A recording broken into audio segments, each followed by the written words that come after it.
Hello friends, स्वागत है आप सभी का हमारे चैनल चलो फिल्म सुने में। आज हम एक्सप्लेन करने जा रहे हैं 1992 में आई एक वेस्टर्न ड्रामा फिल्म अनफॉरगिवन को। इस फिल्म की IMDb रेटिंग है 8.2 आउट ऑफ 10, जो कि बहुत ही अच्छी है। ये फिल्म रॉटन टोमेटोज पे 96% फ्रेश है। इस फिल्म की मेटाक्रिटिक है 85% और 89% गूगल यूजर्स ने इस फिल्म को लाइक किया है। और इस मूवी को 4 ऑस्कर अवार्ड मिले थे। तो मतलब इस फिल्म के रिस्पॉन्सेस तो धमाकेदार है। And sorry for my voice, क्योंकि मुझे कोल्ड हो गया है, इसलिए मेरा गला बैठा हुआ है। तो let's roll up the intro और चलो फिल्म सुने। मूवी की स्टार्टिंग में हम व्यूअर्स बिग विस्की नाम के एक गांव में एक ब्रोथल को देखते हैं। ब्रोथल वो जगह होती है जहां वेश्याएं रहती हैं और उन वेश्याओं को प्रोस्टिट्यूट कहा जाता है। यहाँ एक आदमी एक लड़की का चेहरा चाकू से काट देता है। असल में इस लड़की का नाम डेलिया होता है, जो कि एक प्रोस्टिट्यूट है, और इस आदमी का नाम डेवी होता है, जो कि उसका कस्टमर है। या डेलिया पर गुस्सा निकालने के लिए डेवी उसका चेहरा कई जगह से चाकू से काट देता है। तभी वहाँ का ओनर स्किनी आके डेवी को रोक देता है और इसके बाद इस जगह के शेरिफ लिटिल बिल को बुलाया जाता है। यहाँ बिल डेवी और उसके फ्रेंड माइक को सजा सुनाता है कि डेवी को अपने 5 और माइक को अपने 3 घोड़े इस ब्रोथल के ओनर स्किनी डूबियोस को देने होंगे। पर तभी उन सभी प्रोस्टिट्यूट में से जो उनकी हेड होती है वो बोलती है कि डेवी ने डेलिया का चेहरा खराब कर दिया और अब कोई भी उसे पसंद नहीं करेगा, तो इतने बड़े गुनाह की इतनी छोटी सी सजा। पर इस पर शेरिफ उसको ही डांट देता है। असल में ये वक्त 80s के टाइम का था, जब छोटे छोटे गांव होते थे और उस गांव में शेरिफ होता था। वहाँ पे कोई गवर्नमेंट, कोई लॉ या पुलिस नहीं होती थी, इसलिए वहाँ के सारे लॉ शेरिफ ही बनाता था।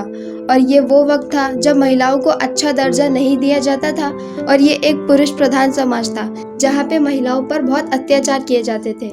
इसलिए औरतों की बात कोई भी नहीं सुनता था, इसलिए शेरिफ उसकी बात नहीं मानता।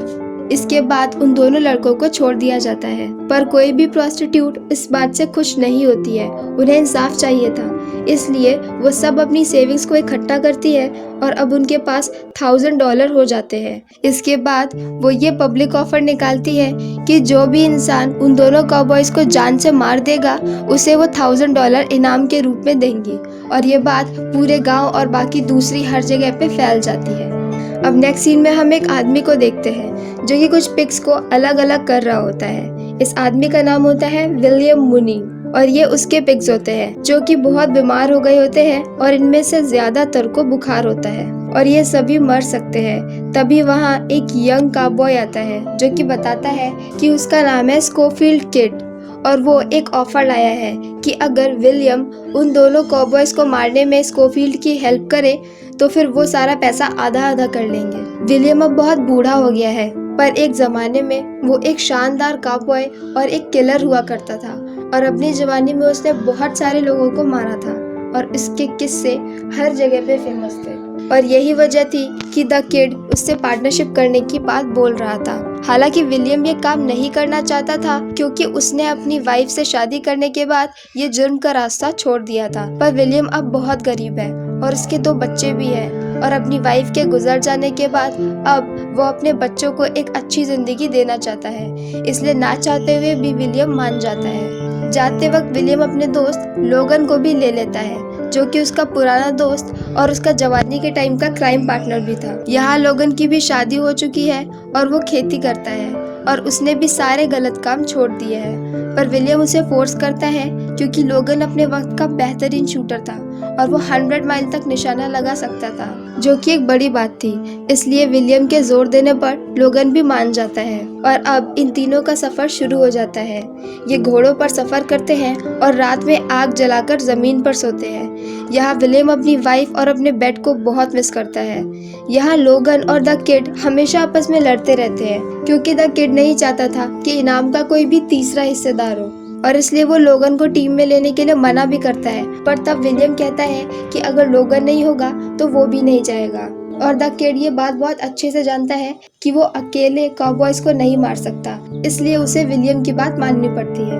अब नेक्स्ट सीन में हम एक इंग्लिशमैन बॉब को देखते हैं। यहाँ बॉब भी उसी $1000 के ऑफर को जीतने के लिए आया होता है और उसके साथ उसका एक दोस्त भी होता है, W ब्यूचैम, जो कि एक राइटर होता है और वो हर जगह बॉब के साथ ही रहता है और उसकी बायोग्राफी लिख रहा होता है।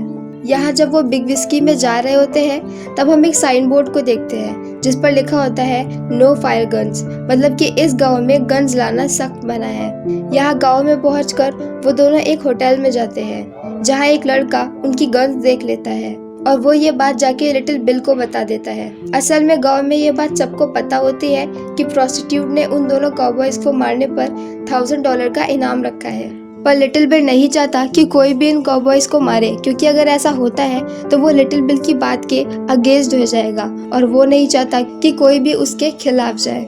इसलिए वो बॉब और डब्ल्यू मतलब WW चैम्प को पकड़ लेता है। गांव में गन लाने की जुर्म का बहाना देकर उन्हें सबके सामने बहुत मारता है। इसके बाद वो इंग्लिश बॉब को वापस भेज देता है, लेकिन WW को अपने पास रोक लेता है क्योंकि अब लिटिल बिल चाहता था कि WW उसकी बायोग्राफी लिखे। और अब इतना सब कुछ देखने के बाद ब्रॉथल की औरतों को ये विश्वास हो गया होता है कि अब दोबारा कोई भी यहाँ पर नहीं आएगा उन काउबॉयज को मारने के लिए।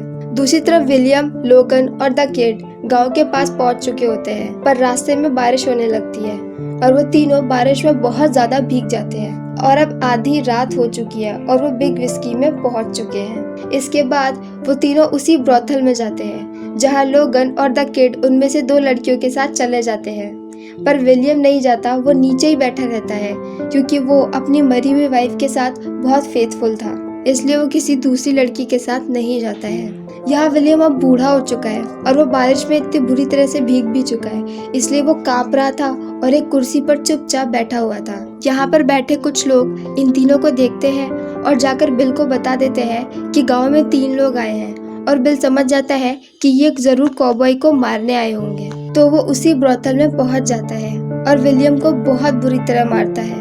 इसके बाद विलियम घिसट कर वहां से बाहर निकलता है और दूसरी तरफ द किड और लोगन खिड़की से कूदकर भाग जाते हैं। नेक्स्ट सीन में हम विलियम को गांव से दूर एक घर में देखते हैं जहां उसकी चोटों पर दवा लगी होती है और यहाँ सबको लग रहा होता है कि विलियम अब बच नहीं पाएगा क्योंकि उसे बहुत ज्यादा चोट लगी होती है और वो बूढ़ा होने की वजह से बहुत ज्यादा बीमार हो गया होता है।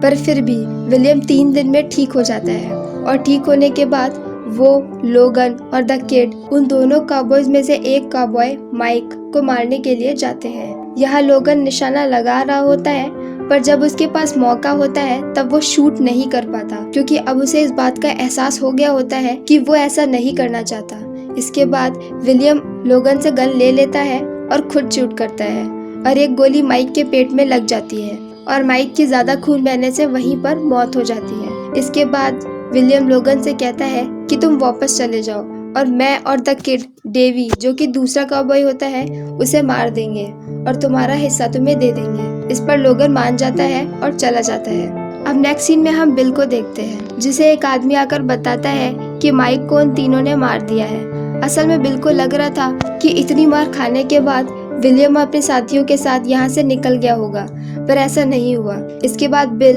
अपने अंडर काम कर रहे लोगों से बोलता है कि जाकर डेवी की सुरक्षा करो और उन लोगों को पकड़ कर लेकर आओ। यहाँ बिल के साथ ही जब लोगन वापस जा रहा होता है अकेले, तब वो लोगन को पकड़ लेते हैं और उसे बिल के पास लेकर आते हैं। बिल उसे एक जगह पर बांध देता है और उसे चाबुक से बहुत मारता है। उसके चाबुक की आवाज पूरे गांव में गूंज रही होती है और पूरा गांव बस चुपचाप सन्नाटे में ये आवाज सुन रहा होता है और सभी बहुत डरे हुए होते हैं। यहाँ बिल उससे विलियम और द किड का पता पूछता है, पर लोगन उसे कुछ भी नहीं बताता। दूसरी तरफ विलियम और द किड उस जगह पहुंच जाते हैं जहाँ डेवी होता है और वो झाड़ियों में छिपकर डेवी के बाहर आने का इंतजार करने लगते हैं। अंदर डेवी कुछ लोगों के साथ होता है जो कि उसकी सुरक्षा के लिए वहाँ थे। वो लोग आपस में बैठकर ताश खेल रहे होते हैं और बियर पी रहे होते हैं। इसके बाद डेवी कुछ वक्त के लिए बाहर आता है, तभी द किड उसे शूट कर देता है और वो भी मर जाता है। अब यहाँ अंदर बैठे बाकी लोग गोली की आवाज सुन के बाहर आते हैं और विलियम और द किड को पकड़ने की कोशिश करते हैं, पर वो दोनों अपने घोड़े पे वहाँ से भागकर निकल जाते हैं। नेक्स्ट सीन में हम उन दोनों को गांव से दूर एक जगह पर देखते हैं जहाँ उन औरतों में से एक औरत उन्हें आकर उनके जीते हुए इनाम के पैसे देती है और यहाँ वो औरत विलियम को बताती है कि लोगन को बिल ने पकड़ लिया था और बिल ने उसे इतना मारा कि लोगन ने मार खाते खाते ही दम तोड़ दिया। और ये सुनने के बाद विलियम द किड को बोलता है कि मेरा और लोगन का हिस्सा मेरे बच्चों को दे देना और विलियम अकेले ही ब्रॉथल जाने लगता है। और आज रात भी बिल्कुल वैसे ही तेज बारिश हो रही होती है जैसे उस दिन हुई थी जिस दिन पहली बार विलियम बिग विस्की में आया था और बिल ने उसे बहुत मारा था। यहाँ ब्रॉथल के बाहर एक खुले हुए कॉफिन में लोगन को रखा था उसकी बेइज्जती करने के लिए और लोगों को ये एग्जाम्पल देने के लिए कि अगर किसी ने भी लिटिल बिल के खिलाफ जाने की कोशिश की तो उसका भी यही हाल होगा। और अंदर सब चिल कर रहे थे, बियर पी रहे थे। तभी वहाँ विलियम आता है और फायरिंग शुरू हो जाती है। यहाँ विलियम 5 लोगों को अकेले ही मार देता है और अंत में वो बिल को भी मार देता है। इसके बाद वो उस जगह से बाहर निकलता है और बोलता है कि अगर दोबारा किसी ने भी इस ब्रॉथल की किसी भी लेडी को परेशान किया तो मैं वापस आऊंगा और उस इंसान को मार दूंगा और लोगन का अंतिम संस्कार अच्छे से करना। असल में बारिश बहुत तेज हो रही थी इसलिए विलियम लोगन की लाश को अपने साथ लेकर नहीं जा सकता था और इतना बोलकर विलियम अपने घोड़े पर बैठता है और बिग विस्की से बाहर निकल जाता है और इसी के साथ ये फिल्म खत्म हो जाती है। अगर आपको हमारा एक्सप्लेनेशन पसंद आया हो तो हमारी वीडियो को लाइक करें, हमारे चैनल को सब्सक्राइब करें और अपने दोस्तों के साथ शेयर करें। तो मिलते हैं नेक्स्ट वीडियो के साथ। Bye bye.